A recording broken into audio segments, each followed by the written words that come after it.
রাধে। শ্রী শ্রী হরিদাস ঠাকুরের নির্যাণ তিথি উপলক্ষে হরিদাস ঠাকুরের জীবনী কথা আলোচনা করতে গিয়ে আমরা হরিদাস ঠাকুর বেনাফুল এবং বেনাফুল থেকে চাঁদপুরে এসেছিলেন এবং চাঁদপুরে আসার পরে হিরণ্য আর গোবর্ধন জমিদারের সেই রাজসভাতে উপস্থিত হয়েছিলেন। এই পর্যন্ত আমরা আস্বাদন করেছিলাম প্রথম পর্বে। এখন আমরা দ্বিতীয় পর্বতে এসে উপস্থিত হয়েছি। তাহলে হরিদাস ঠাকুর যখন তাদের বাড়িতে গিয়েছিলেন তখন রঘুনাথ দাস গোস্বামীর বয়স ছিল মাত্র 15 বৎসর। তিনি সবার মধ্যে আসিয়া হরিদাসকে দণ্ডবত প্রণাম করত। এক পাশে দাঁড়িয়ে ঠাকুর হরিদাসের শ্রীমুখ হইতে হরিনামের মহিমার কথা শ্রবণ করতে লাগলেন। হরিদাস ঠাকুরও সকলের সম্মুখেই রঘুনাথ দাস গোস্বামীর মস্তকে হাত দিয়ে আশীর্বাদ বর্ষণ করলেন। সবার মধ্যে যে সমস্ত পণ্ডিতগণ ছিলেন তাদের মধ্যে সকলেই বলছেন যে আমরা একটু হরিনামের মহিমার কথা শ্রবণ করব, আপনার শ্রীমুখ হইতে আপনি কীর্তন করুন। তখন এক ব্যক্তি বললেন, কেহ বলে নাম হইতে হয় সর্বপাপ ক্ষয়। আরেকজন বলছেন আরে না না, নাম কেহ বলে নাম হইতে জীবের মোক্ষ হয়। তো এইভাবে এক এক পণ্ডিত এক এক রকম সিদ্ধান্ত যখন স্থাপন করছেন তখন শ্রী হরিদাস ঠাকুর নামের মুখ্য সিদ্ধান্ত কহিতে লাগিলেন। হরিদাস ঠাকুর বলছেন, হরিদাস কহিনে নামের দুই ফল নহে, নামের ফলে কৃষ্ণ পদে প্রেম উপজয়ে, আনুষঙ্গিক ফল নামে মুক্তি পাপ নাশ, তাহার দৃষ্টান্ত জয়ছে সূর্যের প্রকাশ। হে পণ্ডিত মণ্ডলীগণ, সূর্যদেবের উদয়ের পূর্বেই অন্ধকার চলে যায়। ধরা পরিবার ভয়ে চোর ডাকাতেরাও নিজ গৃহে বাড়িতে পালিয়ে যায়, আত্মগোপন করে থাকে এবং ভূত প্রেতাদি অপদেবতাগণ মানুষকে ভয় দেখাবার জন্য আত্মপ্রকাশ আর করতে পারে না। সূর্য উদয় হইলে মানবগণ সন্ধ্যা বন্দন আদি নিত্য কর্মক্রিয়াদি করে থাকেন। ওইছে নাম ও দয়ারম্ভে পাপ আদি খায়াম, উদয় হইলে কৃষ্ণ পদে হয় প্রেমোদয়। সুতরাং এই যে হরিনাম সংকীর্তন, এই হরিনাম সংকীর্তনের অপূর্ব মহিমার কথা তিনি বললেন।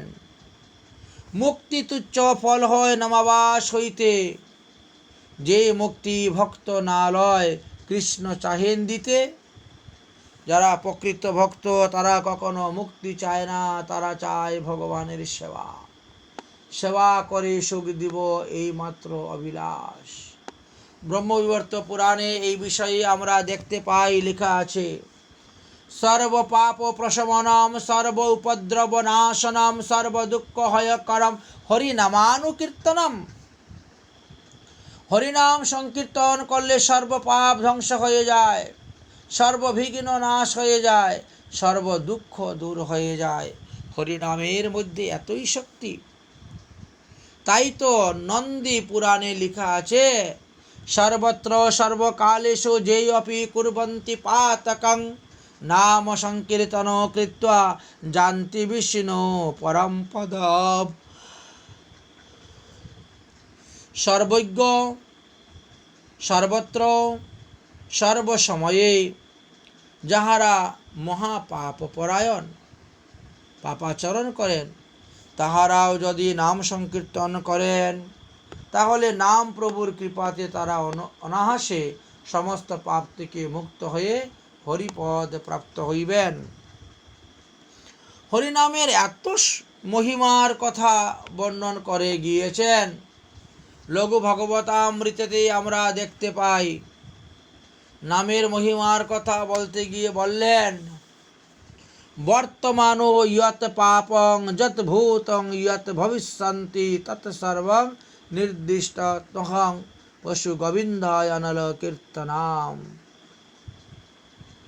বর্তমানে যে পাপ করেছে, অতীতে যে পাপ করেছেন, ভবিষ্যতে যে পাপ করিবেন, শ্রী গোবিন্দের নাম গ্রহণ করা মাত্রই নামানল ওই পাপ রূপী তুলাকে ভস্মীভূত করে দেয়। স্কন্দ পুরাণে এই নামের মহিমা বর্ণন করে গিয়েছেন। গোবিন্দীয়তি যথা প্রত্যং বা ভক্তি বির্জয়তে দহতে সর্ব পাপানি যুগান্তরম গিরিবৎসকুলাম। প্রলয়ানল যেমন সমস্ত বিশ্বকে দগ্ধ করিয়া ফেলে, তদ্রূপ ভক্তিতেই হোক আর অভক্তিতে হোক, গোবিন্দ নাম উচ্চারণ করিলে সর্বপাপ ভস্মীভূত হয়ে যায়। স্কন্দ পুরাণের আরও একটি স্থানে এই হরিনামের মহিমার কথা বর্ণন করতে গিয়ে বললেন, গোবিন্দ নামনা যো কতিশ নরো ভবন্তি ভূতলে কীর্তয়ান দেব তস্যাপি পাপং জান্তি সহস্রদা। সুতরাং এই সংসারে যদি কোনো ব্যক্তির নাম গোবিন্দ থাকে, তাহলে তার নাম উচ্চারণ করলেও নামাবাস হয়ে যাবে, নামাবাসের ফল পাওয়া যাবে। এ গোবিন্দ কোথায় যাচ্ছ জলে বলে এইভাবে কেউ আহ্বান করে, তৎক্ষণাৎ তিনি পাপরাশি হইতে মুক্ত হইবেন। কেননা ভাগবতের 6ষ্ঠ স্কন্দের 2য় অধ্যায়ের 14 নম্বর শ্লোকেতে বললেন, সাংকেতং পরিহাস্যম স্তুবম হেলনমেব বা বৈকুণ্ঠ নাম গ্রহণম শশাগ্রহর বিদু। অর্থাৎ সংকেত করিয়া পুত্রাদি ছেলেমেয়ের নাম গ্রহণ, সেইভাবে নাম রাখা। সংকেত গ্রহণের ছলে হোক বা পরিহাসপূর্বকে হোক বা গীত আলাপ পুরাণাদি পাঠে হোক, কিংবা হেলায় অথবা অবহেলায় যদি অবজ্ঞায় যদি কেউ হরিনাম সংকীর্তন উচ্চারণ করেন, তাহলে তিনি অখিল পাপরাশি থেকে মুক্তি লাভ করিতে পারিবেন। ইহা ছাড়াহ বিষ্ণুর ধর্ম উত্তর গ্রন্থেতে আছে, পরিহাস পাশৌদং বিষ্ণু গৃহ্ণাতি নাম ইয়াহে কৃত্তার্থতে অপি মনুজাস্তিভ্যয় অপি রাম নমো নমঃ। পরিহাস বা উপহাস স্বরে যাহারা হরিনাম সংকীর্তন উচ্চস্বরে করেন, তাহারা ধন্য। অতএব আমি তাদেরকে নমস্কার করি। হরিভক্তি পরাজে চ হরিনাম পরায়ণা দুর্বৃত্ত বা সুবৃত্ত বা তেষাং নিত্যং নমো নমঃ। যিনি হরিভজন করেন, হরিভক্তি পরায়ণ, যিনি হরিনাম পরায়ণ, তাহারা যদি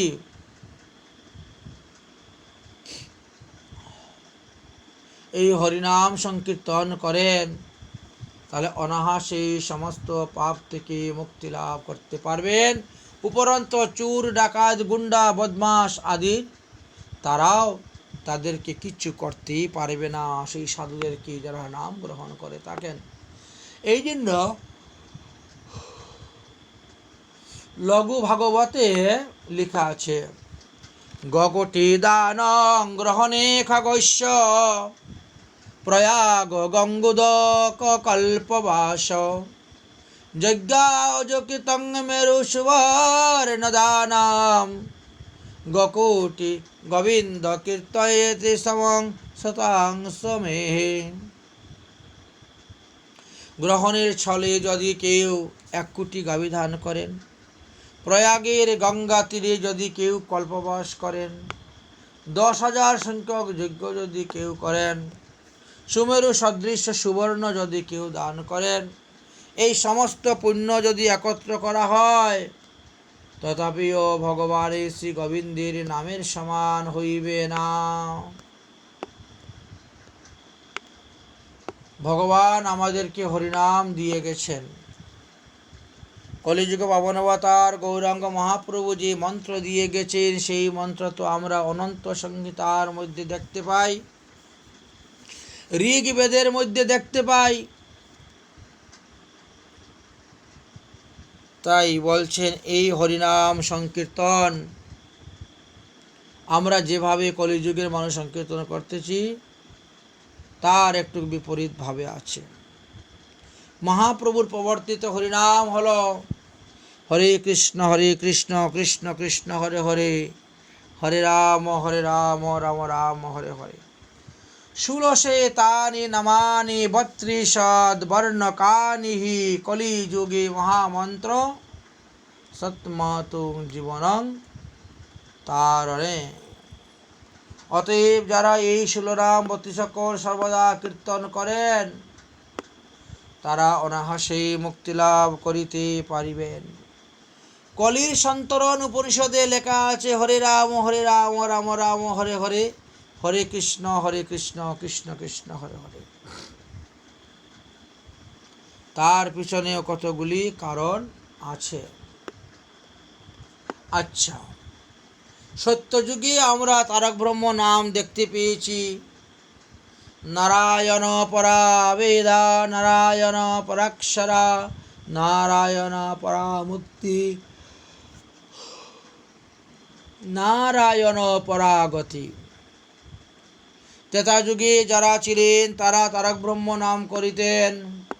রাম নারায়ণ অনন্ত, মুকুন্দ মধুসূদন, কৃষ্ণ কেশব কংসারি, হরের বৈকুণ্ঠ বামন। দাপর যুগে যখন আসলো তখন তারক ব্রহ্ম ছিল হরে মুরারে মধুকৈট ভারে, গোপাল গোবিন্দ মুকুন্দ সৌরে,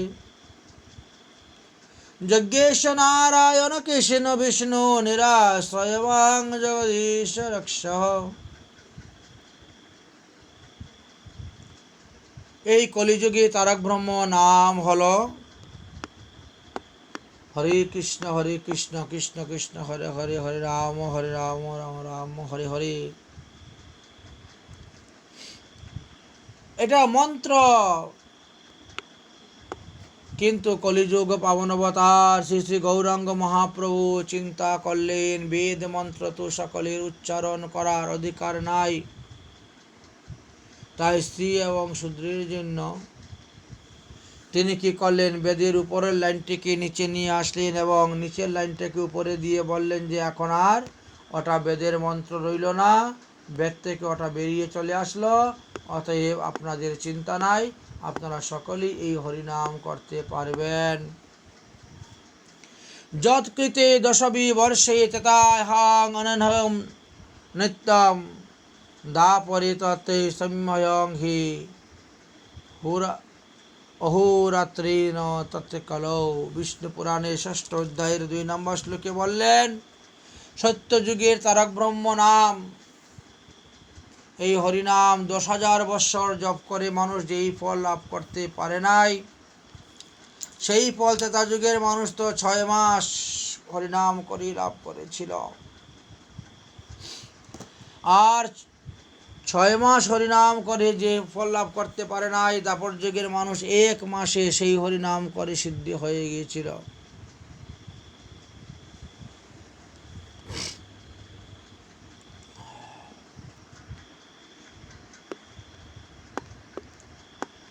এই জন্য শাস্ত্রে বলছেন 24 ঘন্টা অর্থাৎ অষ্টপ্রহর তুমি হরিনাম সংকীর্তন করে দাও।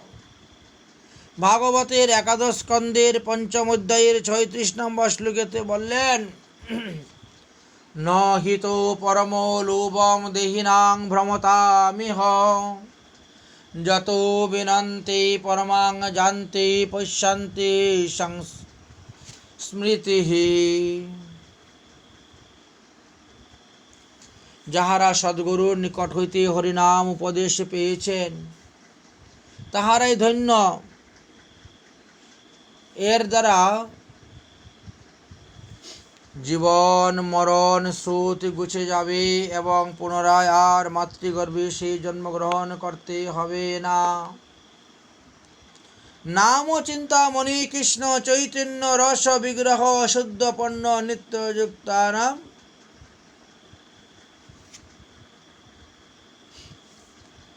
তাহলে নাম সংকীর্তন কৃষ্ণ চৈতন্য রস বিগ্রহ পূর্ণ শুদ্ধ নিত্য যুক্ত অভিন্নম তামনাস মিনহ। রূপ গোস্বামী পাদ বললেন যে শ্রী ভগবানের দুইটি স্বরূপ আছে, একটি হলো বাচক স্বরূপ আর একটি হলো বাচ্য স্বরূপ। বাচক স্বরূপ কাকে বলা হয়? যিনি স্বয়ং ভগবান শ্রীকৃষ্ণ তিনি বাচক, আর তার বাচক স্বরূপটি হলো তার নাম। তিনি এই দুইটি রূপেই আছেন। এই যে পরাক্ষর একটি অক্ষর রূপী ভগবান শ্রীকৃষ্ণ কারুণ্যার ঘন অবতার। সুতরাং সেই করুণাময় শ্রীকৃষ্ণের রূপকে এই জগতের সাধকরাদেরকে চিনতে হবে, ভালোবাসতে হবে, নাম সংকীর্তনের মহিমা কি তাহা জানাতে হবে। আমরা বিদগ্ধ মাধব নাটকের 33 নম্বর শ্লোকের মধ্যে দেখতে পেলাম, তুণ্ডে তাণ্ডবনী রতিং বিতুনতে তুণ্ডাবলী লব্ধয়ে কর্ণ কুরয়ম ভীতম ঘটয়তে করুণাম্ভোরি ভূস্পৃহাম চেতো প্রসঙ্গ সঙ্গীন বিজয়তে সর্বেন্দ্রিয়ানি কৃত্তিম নো জানিত কিয়ৎ ভরমৃতম কৃষ্ণেতি বর্ণাধ্যায়। কৃষ্ণ এই অক্ষর দুইটি কি অমৃত দিয়েই না তৈরি করেছেন। তুণ্ডে তাণ্ডবিনী রতিং বিতুনতে অর্থাৎ জিহ্বা সর্বদা কৃষ্ণনাম করিলেহ জিহ্বার স্বাদ মিটে না। মনে হয় হে ভগবান তুমি আমাকে হাজার হাজার জিহ্বা প্রদান করো যাতে আমি এই নামকে আস্বাদন করতে পারি। কিন্তু আস্বাদন তো লাভ হল না। একটি জিহ্বায় কত হরিনাম করব, কত আস্বাদন করব। তুণ্ডাবলী লব্ধয়ে রতিং বিতুনতে অর্থাৎ কর্ণ কুরম ভীত ঘটনাতে কর্ণ বোধভ্য স্পৃহা। কানে যখন শুনি কৃষ্ণ নাম তখন মনের মধ্যে হয় হায় হায় বিধাতা তুমি আমাকে দুটি মাত্র কান দিলে, যদি কৃপা করে তুমি আমাকে অর্বুদ কর্ণ দিতে তাহলে হরিনামের রসের কিছু আস্বাদন হতো। চেতো প্রাঙ্গণ সঙ্গীন বিজয়তে সর্বেন্দ্রিয়ানাম।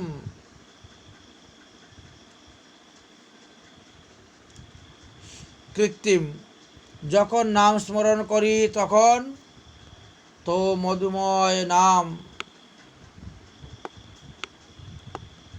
স্বয়ং তখন নাম স্মরণ করি তখন এত মধুময় এই নামের সময় ইন্দ্রিয়গুলা যেন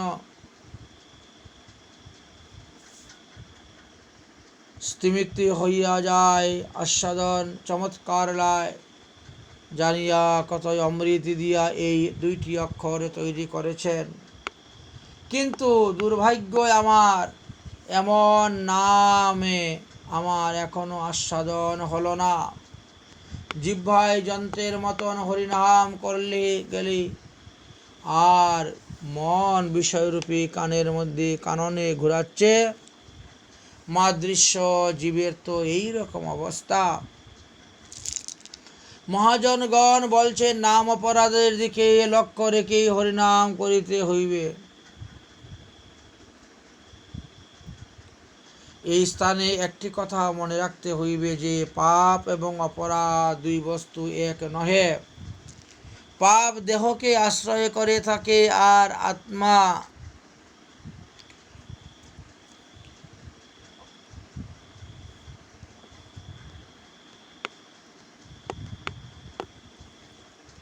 মহাপ্রভু রায় রামানন্দ সংবাদে বলেছিলেন, যেই রূপে নাম লইলে নামে প্রেম উপজয়, তাহার লক্ষণ শুন স্বরূপ রাম রায়, তৃণাদপি শুনিছেন তরিরুব সহিষ্ণুনা, অমানিনা মানদেন কীর্তনীয় সদা হরি। এইভাবে নাম গ্রহণ করিতে হইবে তৃণ অপেক্ষাও নিচু হইয়া, সদা নাম লবে আপনি নিরভিমান হইয়া অন্যে মান দিবে। এই তো হলো শাস্ত্রের চূড়ান্ত সিদ্ধান্ত। কিন্তু এই কথা শ্রবণ করে যাতে নামাচার্য হরিদাসকে পরাজিত করা যায়, পরাভব করা যায়, এই জন্য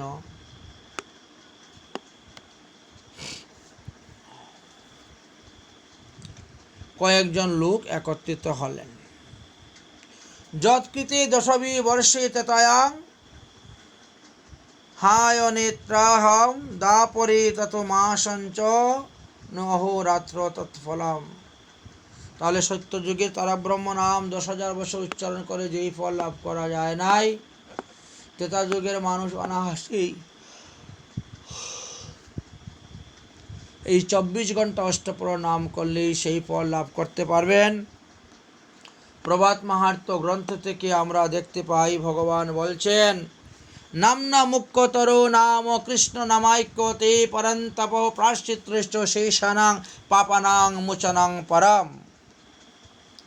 ভগবান শ্রীকৃষ্ণ বললেন, হে পরন্তপ, আমার সকল নামের মধ্যে কৃষ্ণ নামই শ্রেষ্ঠ।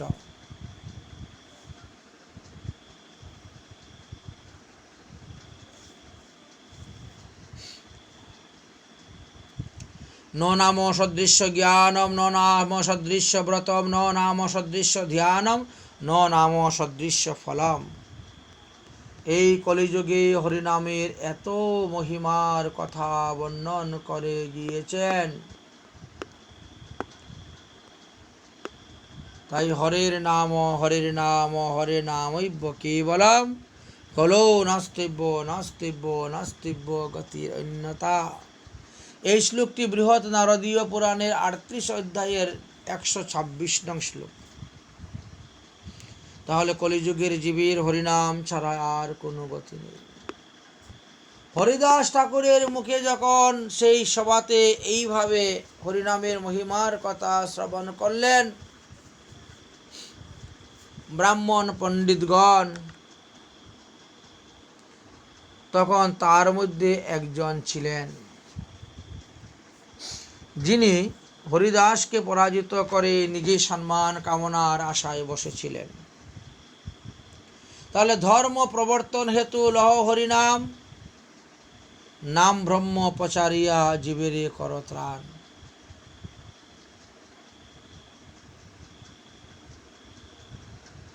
নামাবাসে জীব মাত্র তিতাবনা রয়, নাম উচ্চারণ মাত্র মায়া বন্ধন খণ্ডয়। নামাবাসে মুক্তি হয় সর্বশাস্ত্রে দেখি, শ্রীমদ্ ভাগবতে তাহা অজামিল সাক্ষী। নাম বিগ্রহ স্বরূপ, তিন এক রূপ, তিনে ভেদ নাই, তিন চিতানন্দ স্বরূপ। অতএব কৃষ্ণ নাম, কৃষ্ণ গুণ, কৃষ্ণ লীলা বৃন্দ,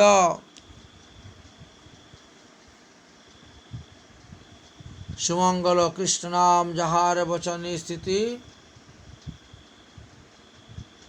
আশু মহাপাপ কোটি হয় ভস্মীভূত।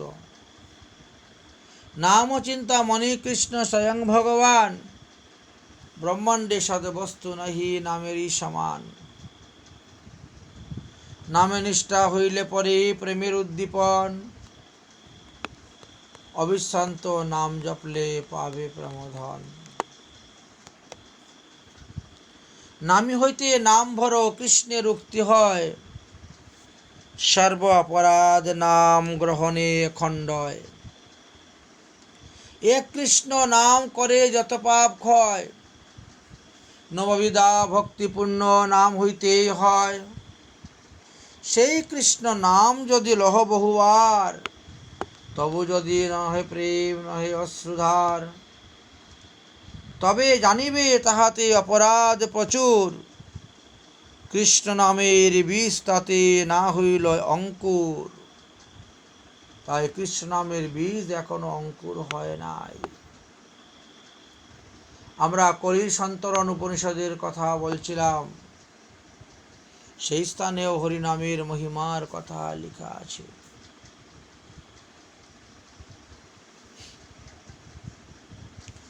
কৃষ্ণ নামের বীজ তাতে না হইল অঙ্কুর।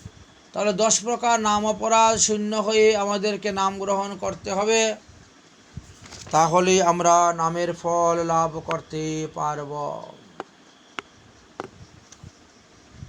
নামনা তু সংকীর্তনাম আর্থি ভরাত।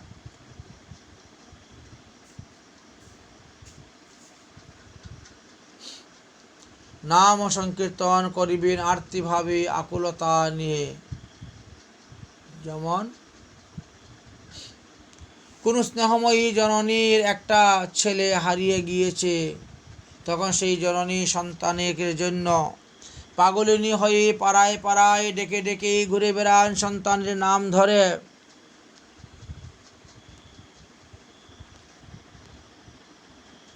মেঘ বিনা প্রবাহীম চাতকানাম, সারা নিধান জুড়ে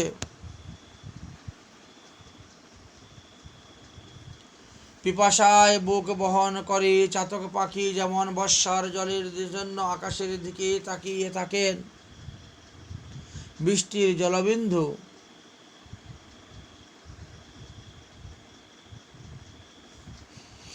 পাওয়ার আশায় তবুও অন্য কোনো জল তারা পান করে না। দৈব্যে যদি সেই মেঘ হইতে জলবিন্দু পতিত না হয়, তাহলে চাতক পাখিগণ দে জল দে জল দে জল বলিতে বলিতে আকাশের দিকে উড়ে যায়। তেমনি সাধকের প্রাণ পাখি হবে, হরে কৃষ্ণ বলতে লাগিতেন, শ্রী গোবিন্দের চরণের দিকে ছুটে যেতেন। বাহ্য অন্তর ইহার দ্বৈত সাধন, বাহ্যে সাধক দেহে করে শ্রবণ কীর্তন, মনে নিজ সিদ্ধ দেহ করিয়া ভাবন, রাত্রি দিন চিন্তে রাধা কৃষ্ণের সেবন। এত গৌরীয় বৈষ্ণবের সাধন, অনাহাসে পায় তারা কৃষ্ণ প্রেমধন। এই চারি সম্প্রদায়ের মধ্যে বড় অপূর্ব মহিমার কথা বর্ণন করে গেলেন।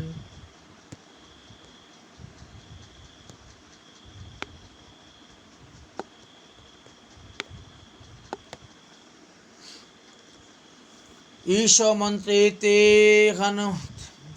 তাহলে হরে কৃষ্ণ কৃষ্ণ কৃষ্ণ হরে হরে, হরে রাম রাম রাম হরে হরে, এই মন্ত্রের অপূর্ব শক্তির কথা, মহিমার কথা বর্ণন করে গেলেন।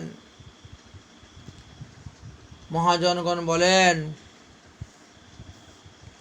রামচন্দ্র ভগবান রামের প্রিয় ভক্ত ছিলেন এবং তিনি অমর বর প্রাপ্ত হয়েছিলেন। আমাদের মহাজনগণ বললেন হরিনামের অপূর্ব মহিমার কথা। হরে রাম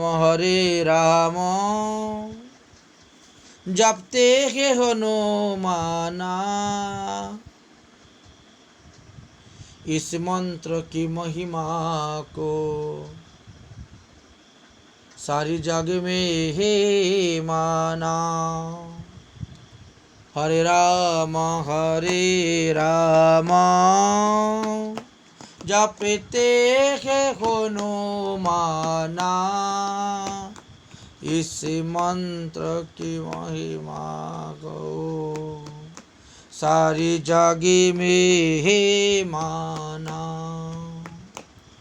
इस मंत्र से हनुमत ने सागर को पार किया, उस राजा रावण की संग उस राजा रावण की लंका को जला दिया।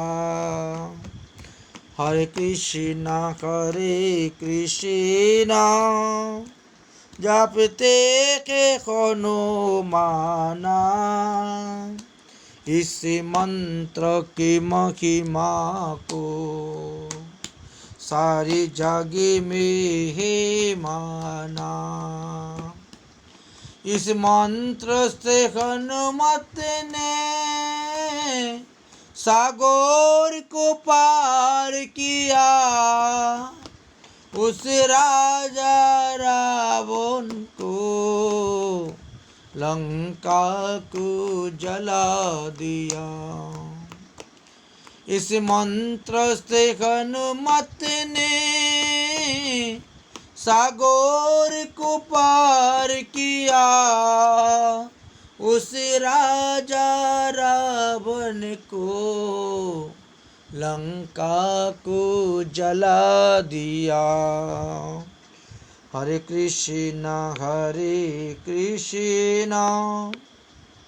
कृष्ण कृष्ण हरे हरे, हरे राम राम राम हरे हरे। इस मंत्र से हार गया रावण सा बलशाली। इस मंत्र से रत्नाकर दस्यु वाल्मीकि मुनि बनी। তাহলে এই মন্ত্রের এতই মহিমা। এই হরিনাম মহামন্ত্রের দ্বারা জগাই মাধাই থেকে আরম্ভ করে দেবানন্দ চাপাল গোপাল সকলেই উদ্ধার হয়েছেন। আমরা কলিযুগ পাবন অবতার গৌরাঙ্গ মহাপ্রভুর কৃপায় তা জানতে পেরেছি। এই হরিনাম জপ করে 7 জন চিরঞ্জীবী হয়েছিলেন, তাদের মৃত্যু নাই, অমর হয়ে গিয়েছিলেন। অশ্বত্থমা, বলি, ব্যাস, হনুমানঞ্চ, বিভীষণ, কৃপ, পরশুরামাশ্চ সপ্তৈক্য চিরজীবনী। যজমান গৃহে নিত্যং সুখদা সিদ্ধান্ত সার। মার্কেন্ডীয় ঋষির অসার হয়ে গিয়েছিল।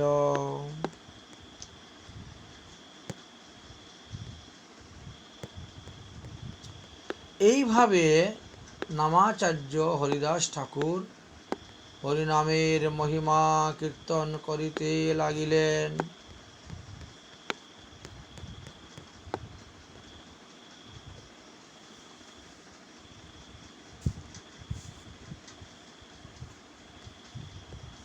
তাহলে তৎমুরুষ কিভাবে হরিনাম নেবেন? অমানিনা মানদেন, তরুসম সহিষ্ণুতা বৈষ্ণব করিবে, বৎসনা তারণে কারো কিছু না বলিবে। বৃক্ষের মতন সহিষ্ণু হতে হবে। মহাপ্রভু বললেন, বৃক্ষ যেন কাটিলেও কিছু না বলয়, শুকাইয়া মরে তবু জল না মাঙ্গয়। যেই যে মাগেন ফল,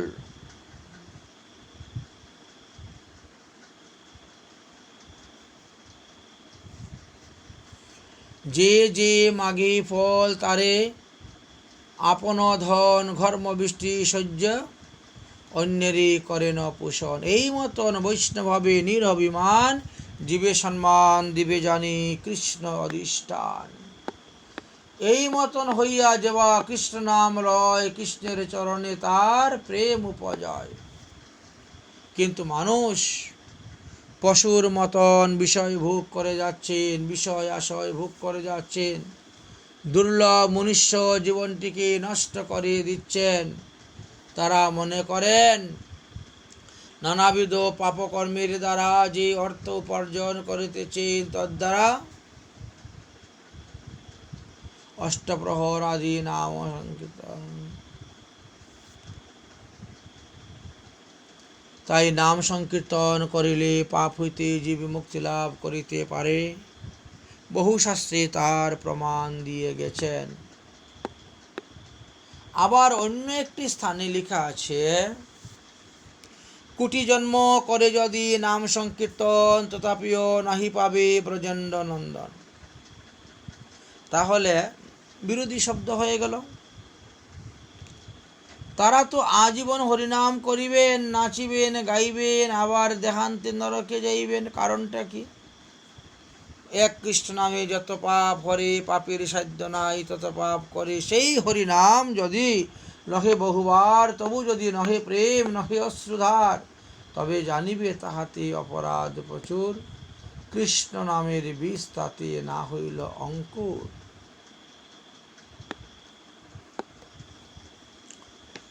অতএব সর্বদা সর্বাবস্থায় সর্বকালে ভগবানের নাম কীর্তন করুন। মহাপ্রভু বড় সুন্দরভাবে দিয়ে গেলেন, নামের মহিমা প্রচার করে গেলেন। ন দেশ নিয়ম নাস্তি, ন কাল নিয়মস্ততা, ন উচিষ্টাদৌ নিষেধয় ভন্তি শ্রীহরিনামানুলব্ধক। ব্রহ্মা বললেন, হে ব্যাদ, শ্রী হরিনাম সংকীর্তন গ্রহণে দেশ এবং কাল নিয়ম নেই। অর্থাৎ সর্বস্থানে, সর্ব অবস্থায়, সর্বসময়ে তুমি হরিনাম গ্রহণ করতে পারো।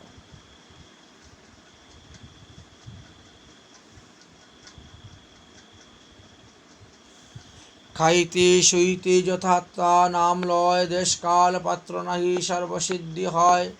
অতএব গৃহে তুমি কৃষ্ণ ভজ গিয়া, কুটিনাটি পরিপাটি একান্ত হইয়া রাত্রে দিন নাম লও। খাইতে শুইতে তাহার মহিমা বেদে নাহি পারে দিতে।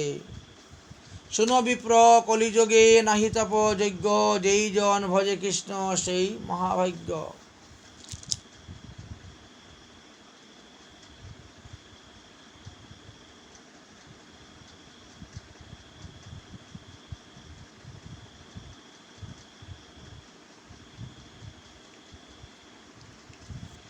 তাহলে আমরা দেখতে পেলাম হরিনামের অপূর্ব মহিমার কথা হরিদাস ঠাকুর সেখানে বললেন।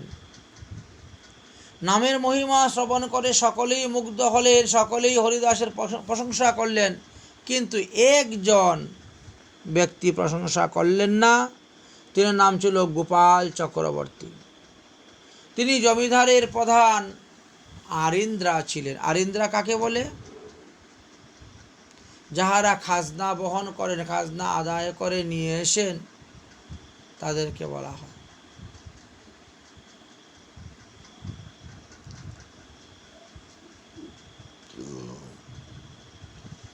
তো তিনি তখন সুদর্শন পণ্ডিত, তাহারা মেজাজ গরম করে আঙ্গুল দেখিয়ে ঠাকুর হরিদাসকে বললেন,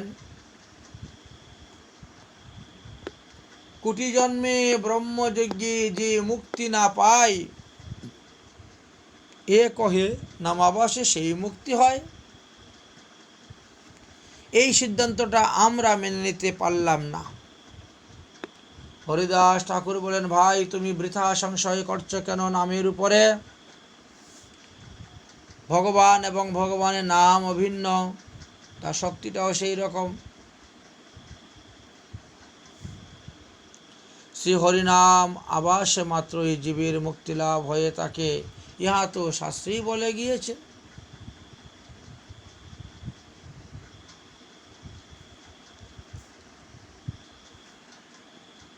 অতএব আমি যে সমস্ত সিদ্ধান্তের কথা এতক্ষণ আলোচনা করলাম প্রথম পর্বে এবং দ্বিতীয় পর্বেতে, এই কোনোটাই অপসিদ্ধান্ত নয়, এগুলো সুসিদ্ধান্ত।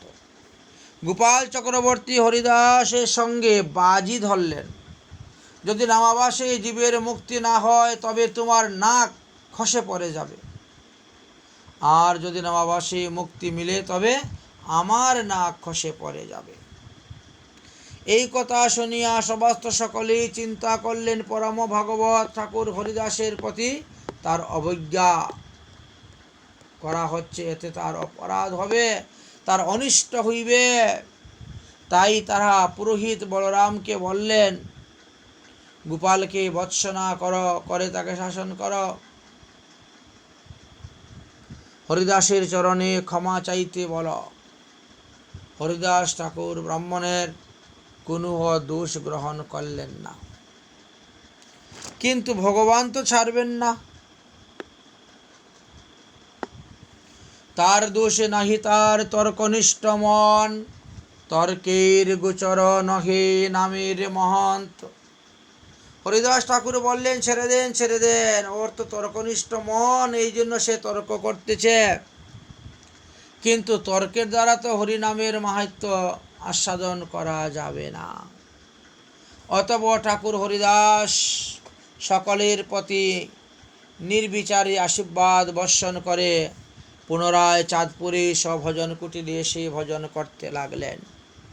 যদ্যপিও হরিদাস ঠাকুর বিপ্রের কোনো দোষ লইলেন না, তথাপিও ঈশ্বর তারে ফল ভুঞ্জাইলেন। ভক্তের স্বভাব অজ্ঞের দোষ ক্ষমা করে দেওয়া। কৃষ্ণ স্বভাবতই ভক্ত নিন্দা সহ্য করিতে পারে না। এর ফলে কি হলো, কিছুদিন পরে গোপালের নাকের মধ্যে ঘা হয়ে গেল, কুষ্ঠরোগ হলো এবং নাকটা খসে পড়ে গেল।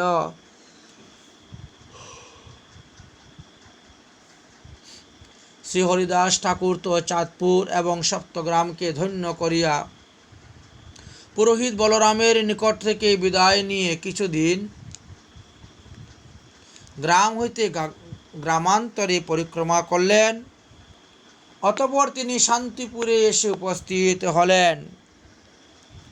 শান্তিপুরে আসার পরে অদ্বৈত আচার্যের প্রভুর সঙ্গে সাক্ষাৎ, দর্শন, দণ্ডবত প্রণামাদি হল। একে অন্যের পরিচয়, কুশল বার্তাদি জিজ্ঞাসা করলেন। এইবার হরিদাস ঠাকুর শান্তিপুরে কিছুদিন বাস করলেন। অদ্বৈত আচার্য ঠাকুর হরিদাসকে প্রেম ভরে গাঢ় আলিঙ্গন করলেন। কোনো কোনো গ্রন্থে পাওয়া যায় যে ঠাকুর হরিদাস অদ্বৈত আচার্যের নিকট হইতে দীক্ষামন্ত্র গ্রহণ করিয়াছিলেন। আবার কাহারো কাহারো মতে যে তিনি শ্রীপাদ মাধবেন্দ্র পুরীর নিকট থেকে দীক্ষামন্ত্রে গ্রহণ করিয়াছিলেন।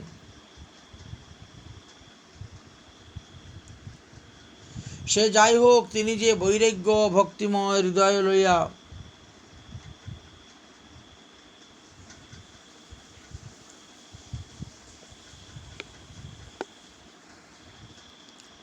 অদ্বৈত আচার্য আজ হরিদাসকে পাইয়া বড় আনন্দিত হইয়ে দুই বাহু তুলে অনুগত ভক্তদেরকে আশ্বাস বাক্য দিয়ে বললেন, তোমরা দৃঢ় বিশ্বাস করো, আমি তোমাদিগকে নিশ্চয়ই করে বলিতেছি, প্রতিজ্ঞা করে বলিতেছি, আর বেশি দেরি নয়, শ্রীকৃষ্ণ ইতিমধ্যেই অবতীর্ণ হইবেন। তাহা শুনে ঠাকুর হরিদাস সেই প্রতিজ্ঞায় যোগ দিলেন।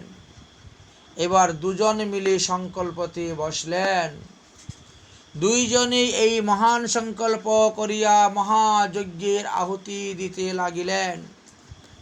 শ্রীল অদ্বৈত আচার্য গঙ্গার জলে বিষ্ণু পূজা করিয়া হুঙ্কার করিতে লাগিলেন। তাহার হুঙ্কারে ভক্তগণ আশ্বাসিত হইতে লাগিলেন। শ্রীকৃষ্ণ অবতারাইতে আচার্যং প্রতিজ্ঞা করিল, জল তুলসী দিয়া পূজা করিতে লাগিল। অতঃপর অদ্বৈত আচার্য গঙ্গার তীরে বসি অতি নির্জন প্রদেশে ঠাকুর হরিদাসের জন্য একটি কুটির নির্মাণ করে দিলেন এবং পাশে একটি গুফা ছিল। মৃতময় কুটির নির্মাণ করে দিলেন। গঙ্গার তীরে গুফায় একটি গুফার নির্জনে বসে ভজন করতে শুরু করলেন। ভাগবত গীতা ভক্তি অর্থ শুনাইল আচার্য ঘরে নিত্য ভিক্ষা নিবারণ দুইজনা মিলনে কৃষ্ণ কথা রস আস্বাদন। এবার দুজন মিলেই সর্বদা কৃষ্ণ কথা এবং সেই রস আস্বাদন করেন। সমস্ত ভক্তদেরকে বলেন, হে ভক্তগণ, তোমরা হরিনাম সার করো, ভাগবত গ্রন্থ আস্বাদন করো, ভাগবত ধর্ম যাজন করো। এ ঘোর সংসারে পড়িয়া মানব না পায় দুঃখের শেষ। সাধু সঙ্গ করি হরিব যদি তবে হয় অন্ত ক্লেশ। সংসার অনলে জ্বলিছে হৃদয়, অনালে অনল বারে, অনলে বারে অনল। অরে অপরাধ ছাড়ি কৃষ্ণ নাম লহ, অনলে পরহে জল। নিতাই চৈতন্য চরণ কমলে, আশ্রয়ে লহিল যে। কৃষ্ণদাস বলে জীবনে মরণে, আমার আশ্রয় সে, আমার আশ্রয় সে। দিত্তাম সবতিং রাত্রিং দশ দিশা সুনির্মল, গঙ্গার লহরী জ্যোৎস্নায় করে ঝলমল। দুয়ারে তুলসী লেপি পিণ্ডির উপর, গোপার শোভা দেখি লোকের জুড়ায় অন্তর। এবার তিনি ফুলিয়া গ্রামেতে এসে অবস্থান করলেন। হরিদাস ঠাকুরের গুফার মধ্যে বসে নাম সংকীর্তন করতে লাগিলেন। কৃষ্ণ অবতীর্ণ হইবেন এই তার মন, এই সংকল্প নিয়ে। দুইজনার ভক্তিতে চৈতন্য কইলেন অবতার, নাম প্রেম প্রচার কইলেন জগৎ উদ্ধার। ছিল অদ্বৈত আচার্য তাহাকে খুব আদর এবং সম্মান করতে লাগলেন। অদ্বৈত আচার্য মনে মনে চিন্তা করলেন যে শত শত কুলীন ব্রাহ্মণ অপেক্ষাও আমার এই হরিদাস ঠাকুর শ্রেষ্ঠ। তাই প্রতিদিন তিনি হরিদাসকে ভোজন দিতেন। কিন্তু হরিদাস ঠাকুর দৈন্য ভরে লজ্জার পরে একেবারে সংকুচিত হয়ে যেতেন। হরিদাস কহেন, গোসাই করুন নিবেদন, মোরে প্রত্যহ অন্ন দেও কোন প্রয়োজন। মহা বিপ্রজেতা কুলীন সমাজ, নিচে আদর কর না বাস ভয় লাজ। লৌকিক আচার তোমার নাহি বাস ভয়,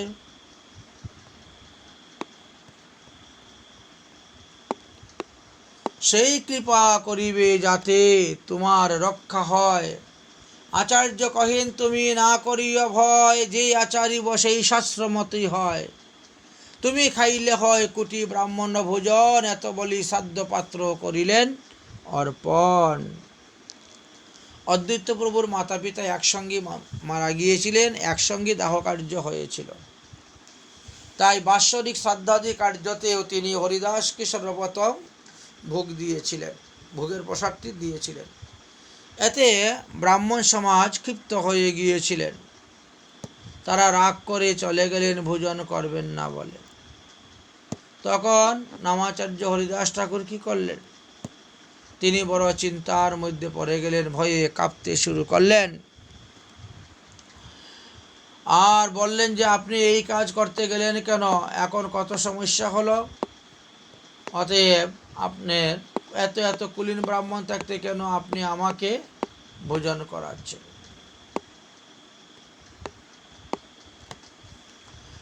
তখন তিনি বললেন, আমি যা করেছি শাস্ত্রবিধি অনুসারেই করেছি, তুমি চিন্তা করিও না। কারণ এই যে কুলীন ব্রাহ্মণেরা যারা ভোজন করতে আসছেন তারা কেউ বৈষ্ণব নয়, কেউ বুকে হাত দিয়ে বলতে পারবে না যে আমি বৈষ্ণব। অতএব তোমাকে অন্ন দিয়েছি, এতে কোনো দুঃসহ নয়। ব্রাহ্মণগণ যখন রাগ করে চলে গেলেন তখন বললেন, হরিদাস, আজকালকে লোক চমৎকারকে নমস্কার করে, অতএব তুমি তো ব্রহ্মা, অতএব তুমি আজকে সমস্ত অগ্নিকে হরণ করে নাও,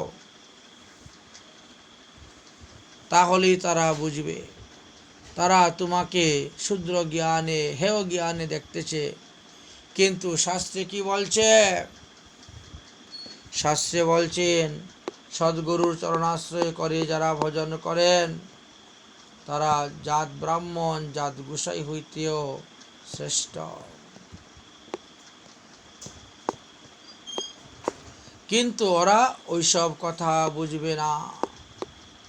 এরা তো কলিযুগের সত্যতেতা দাপর 3 যুগের যত অসুরগণ ছিল তারা কলিযুগে এসে ব্রাহ্মণ রূপে জন্মগ্রহণ করেছে, ব্রাহ্মণ পরিবারে স্বজন দিগকে দুঃখ দেওয়ার জন্য। বরাহ পুরাণে এই কথা লেখা আছে, রাক্ষসাঙ্কলিমাশ্রিত জায়ন্তে ব্রহ্ম যোনিষু উৎপন্নে ব্রাহ্মণ কুলে বাধন্তে শ্রুতিনা কৃপান। কলিযুগে রাক্ষস সকল বিপ্র ঘরে ঘরে জন্মিবে সুজনের হিংসা করিবারে। তাই আমি যা করেছি তা উত্তম করেছি। আমি যে তোমাকে অন্ন প্রদান করেছি এতে আমি বিন্দুমাত্র ভুল করি নাই। তুমি খাইলে হয় কোটি ব্রাহ্মণ ভোজন, অতএব এই জন্য আমি তোমাকে প্রথম অন্নাদি দান করিলাম। এই কথা বলে ঠাকুর হরিদাসকে প্রেম ভরে আলিঙ্গন করিলেন। হরিদাস ঠাকুর ব্রাহ্মণগণের গৃহ হইতে সমস্ত অগ্নিকে হরণ করে নিয়ে নিলেন। তারে গৃহে যাওয়া সত্ত্বেও রন্ধন করে খেতে পারলেন না। বুঝতে পারলেন সাধুর চরণে অপরাধ হয়েছে, তাই আমাদের এই অবস্থা।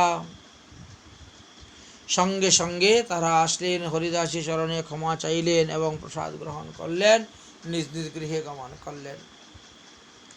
হরিদাস ঠাকুর যখন ফুলিয়ায় ছিলেন তখন সেই সময়ে মায়াদেবী স্বয়ং যুবতী রমণীর বেশ ধারণ করে সেই স্থানে গিয়ে উপস্থিত হলেন তাকে পরীক্ষা করার জন্য। মায়াদেবী জুরহস্তে হরিদাসের চরণ বন্দনা করে সুমধুর কণ্ঠস্বরে বলিতে লাগিলেন, হে ঠাকুর, তুমি জগতে নমস্য আরাধ্য, তুমি রূপবান গুণবান। তোমার সঙ্গে থাকার জন্যই আমার এখানে আগমন। সদহইয়া আমাকে তুমি গ্রহণ করো। রমণীর হাবভাব দেখিয়া ঠাকুর হরিদাস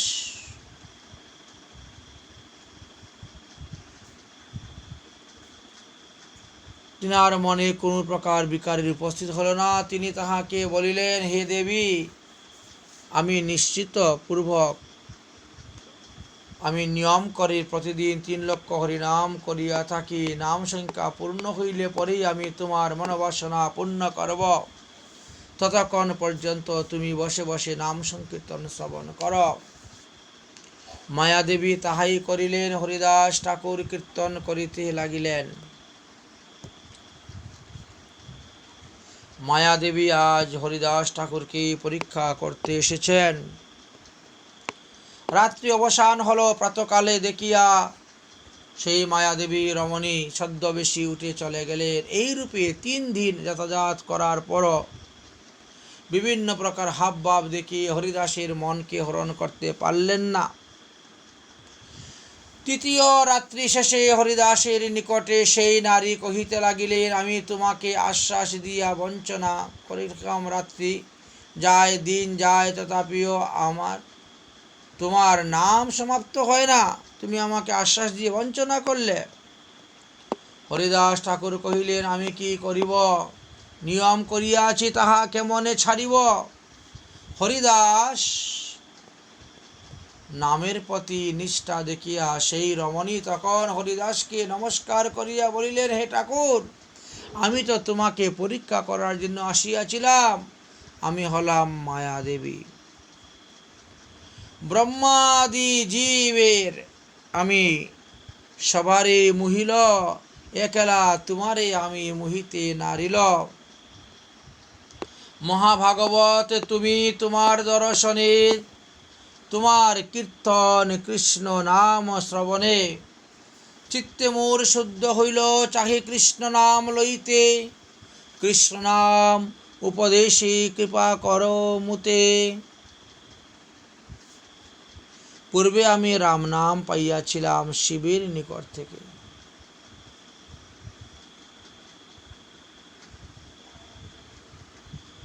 তাই কৃষ্ণ নাম উপদেশে দিয়া কৃপা কর মতি।